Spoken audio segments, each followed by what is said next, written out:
Hi mga babalas, for today's vlog ay nandito nga kami sa Mines View. O, diba? Hindi ka talaga titigil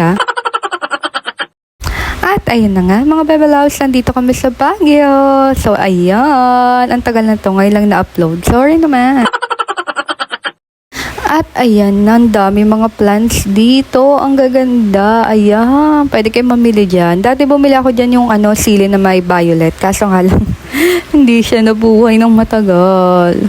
Tapos, pwede kayo magpa-picture dyan. Ayan, ang daming aso dito. Yung malalaki. Ayan, pwede kayo magpa-picture dyan. At madami pang pwedeng pag-picturean yung mga kabayo, ganyan. At syempre, lalo na dito sa pinaka-view. Kita nyo naman, ang daming nagpi-picture. Kaya ayan, waiting lang tayo. Diba? Ang bongga. Ang ganda naman kasi talaga ng view dito. Tignan mo naman yan. Talaga naman, dadayuhin mo talaga to.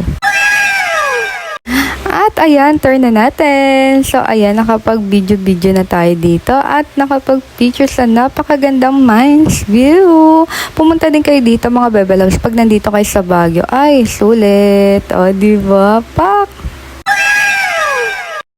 At ayan, punta naman tayo dito sa may kabilang area. Maganda din yung view dito. Para-pareho lang naman yan. Pero syempre, ayan.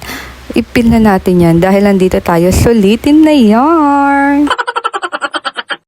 Oh, di ba? Hindi talaga titigil to.